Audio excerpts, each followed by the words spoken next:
கர்த்தருக்குள் ஸ்தோத்திரம். இன்றைய மன்னா எரேமியா 33 அதிகாரம் 6வது வசனம். இதோ நான் அவர்களுக்கு சௌக்கியமும் ஆரோக்கியமும் வரப்பண்ணி அவர்களை குணமாக்கி அவர்களுக்கு பரிபூர்ண சமாதானத்தையும் சத்தியத்தையும் வெளிப்படுத்துவேன்.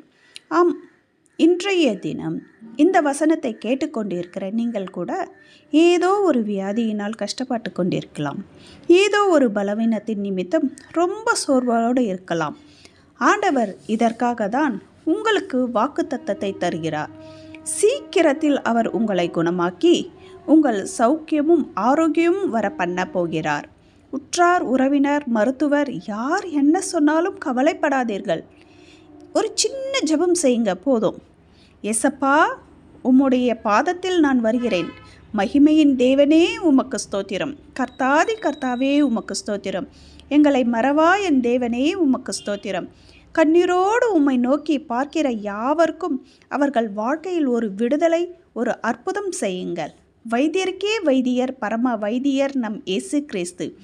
உலக ரீதியான அனைத்து விதமான வியாதியிலிருந்து, கவலை கண்ணீர்களிலிருந்து இந்த நிமிடம் விடுதலையாக்குவார். விசுவாசியுங்கள். ஆம், மனம் கூட ஒரு கல்லறைதான் ஏசப்பா. பல கவலைகள், கண்ணீர்கள், துக்கங்கள் அங்கே தினம் தினம் புதைக்கப்படுகின்றன.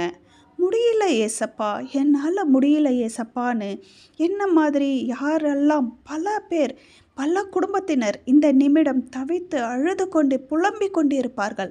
அவர்கள் கண்ணீர்களை எல்லாம் இந்த நிமிடம் தொடங்கி ஏசப்பா, வியாதியிலிருந்து, கடன் பிரச்சனையிலிருந்து, சில விதமான வெளியே சொல்ல முடியாத பிரச்சனையில் தவிக்கிறார்களோ அவர்களுக்கு விடுதலை தாங்க ஏசப்பா.